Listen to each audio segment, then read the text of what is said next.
Hello বন্ধুরা, welcome to my YouTube channel. আমি আবার নিয়ে এসেছি স্নেক রেস্কিউ নিয়ে। তো এটা আমার ঘরেই একদিন ঢুকে পড়েছিল তো কিছুদিন আগেই। তো সেটা কিং কোবরা, যেটা আমরা পদ্ম গোখরো বলে জানি। তো এটা হঠাৎই জলাশয়ে জলের কারণে ঢুকে পড়ে। তো ওটাকে রেস্কিউ করে আমি ছেড়ে দিয়ে আসার ব্যবস্থা করার জন্য অনেক কষ্ট হয়েছিল। তো বুঝতেই পারছো বন্ধুরা, একটা স্নেক রেস্কিউ করা কতটা চাপের থাকে, কিন্তু ভয়ও লাগে। অতএব এটা কোবরা আর একটা এমনি নর্মাল সাপের মধ্যে ডিফারেন্টটা অনেকটা। এদের যেহেতু বিষাক্ত বিষ, সে টেস্টটা একটু বেশি হয়। তো অন্যান্য সাপের থেকে এদের একটু এটা বেশি হয়। অনেক সাপের তো হয়ই না বিষ, নির্বিষ হয়, এরা তো বিষাক্তটা বেশি হয়।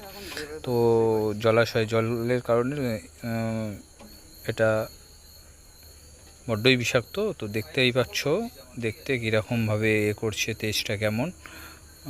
মোটামুটি আমি কোনো এর কষ্ট, মানে এমন কোনো কষ্ট হয়নি যে তাদের খুব হয়। তো এটা ছাড়ার ব্যবস্থা করেছি আমি। শেষ পর্যন্ত বন্ধুরা ভিডিওটা দেখুন। এর প্রথমে আমরা ঢোকাতে চেয়েছিলাম একটা ছোট বাক্সে, ডিপেতে। তো এটা মোটেও মানে আমাদের পসিবল হয়নি ওটা করার জন্য। তারপরেও আমি চেষ্টা অনেক করেছিলাম। তো দেখুন, হ্যাঁ, অনেক করছে, অনেক ছটফট করছে, সেও ভয় পেয়ে আছে আমাদের দেখে।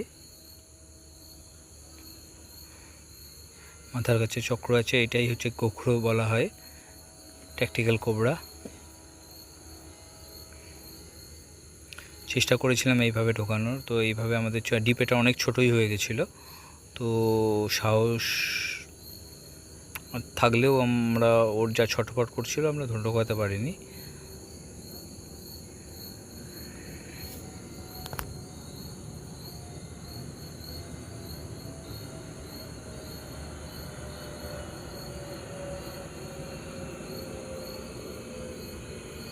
তারপরে আমাদের এখান থেকে বেরিয়ে এসেছিল একটু, আমি ছেড়ে দিয়েছিলাম কিছু কিছু সময়ের জন্য।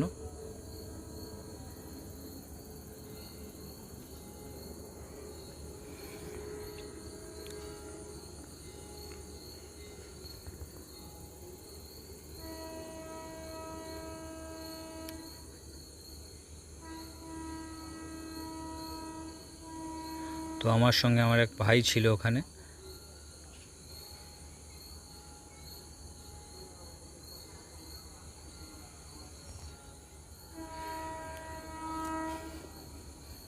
আমরা ঘরের, বুঝতেই পারছো বন্ধুরা, ঘরের অবস্থা মানে তখন শোচনীয়। মানে কি করবে, বাড়ির লোক সব আছে, সবাই ভয় পেয়েছিল। তো তাদেরকে একটু দূরেই সরিয়ে দিয়েছিলাম, যাতে তারা কোনো কারণে যা কাছে এসে পড়ে, কোনো কারণে একটা পরিস্থিতি একটা চলে আসে। অতএব আমরা অনেক চেষ্টার পর আমি ধরি জিনিসটাকে, যাতে না বারান্দায়, দেখুন, তাতে ঢোকানোর অনেক চেষ্টা করেছিলাম, তাও ঢোকেনি।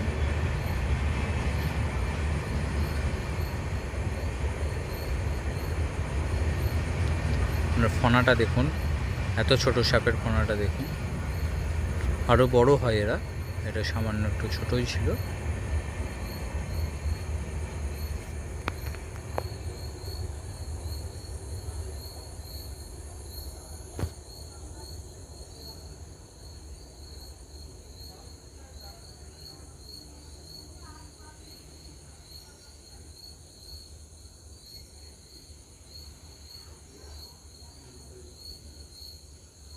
তো আপনারা এই রিস্ক কোনো দিন আপনারা নিজের হাতে নেবেন না, যদি না সাহস থাকে। তো কেননা সব সাপ আপনাদের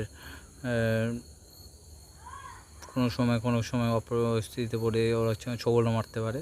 তো এর ফলে কোনো ক্ষতিও হয়ে যেতে পারে। তো এই জন্য এই রিস্ক আপনারা কোনো দিন নেবেন না বন্ধুরা। তো এই রিস্ক খুব সাহস না থাকলে আমার মনে হয় নেওয়া উচিত নয়। আর কোনো কারণে কোনো ঘটনা ঘটে গেলে তখন আপনারা সামাল দিতে হয়তো সাপটাকে মেরেই দেবেন, হয়তো ওর কোনো দোষ না থাকলেও আপনারা মেরে দেবেন। জিনিসটা ঠিক না, পরিবেশের জিনিস পরিবেশে ফিরিয়ে দেওয়া উচিত। যদি না আপনারা পারেন রেস্কিউ সেন্টারে ফোন করবেন, বা কোনো আপনাদের চেনাশোনা থাকলে কাউকে বলবেন একটু বাইরে বার করে দেওয়ার জন্য, কোনোভাবে যাতে বেরিয়ে যায় সেই ব্যবস্থা যাতে করে দেয়, তো করে দেবেন, অসুবিধা নেই। কোনো কিছু এরা ক্ষতি সামান্য করে না, কারোর আগ বাড়িয়ে কারোর ক্ষতি করে না। তো আপনারা একটু দেখুন এরা কতটা ভালো প্রাণী হয়। ইঁদুর থেকে শুরু করে ঘরের অনেক যারা ক্ষতি করে তাদেরকে এরা মেরেও ফেলে, খেয়েও নেয়। সচরাচর এরা ঘরে খুব একটা বসবাস করে না, জলা জঙ্গলেই বসবাসটা করে। কোনো কারণবশত এটা চলে এসেছে বাড়ির মধ্যে।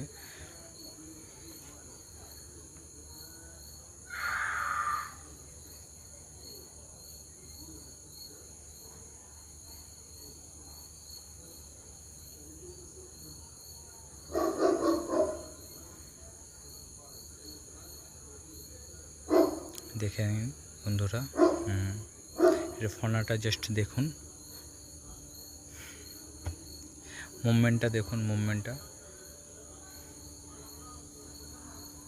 তো এই সাপ হচ্ছে কিং কোবরা, যাদের বিষ আমাদের ইন্ডিয়াতে এগুলো বেশিরভাগই পাওয়া যায় আছে। এটা আমাদের দেশীয় কিং কোবরা। আমি এটাকে বড় ডিপে এনে তারপরে আমি এটাকে ওটাতে ডিপেতে দিয়ে দিই। আমার ভাই, আমার একটা ভাই আছে, তো সে সাহায্য করেছিল, মানে খুব চাপের ব্যাপার ছিল সেই মুহূর্তে, অতএব ঢুকিয়ে দিয়েছি কোনো কারণে।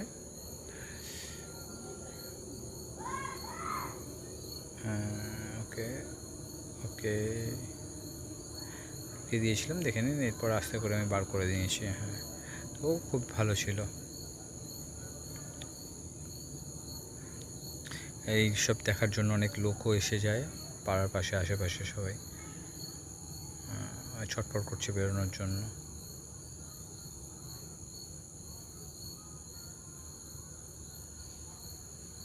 তারপরেই আমাদের পাশেই একটু দূরে একটু গিয়েছিলাম, জঙ্গল ছিল, সেখানে ওটাকে ছেড়ে দিই। প্রথমে সে তো আমার দিকে চলেই আসছিল, তারপরে আমি তাকে ট্রে করে ছেড়ে দিই। খুব ভালোভাবে একটা পরিবেশের মধ্যে রিমুভ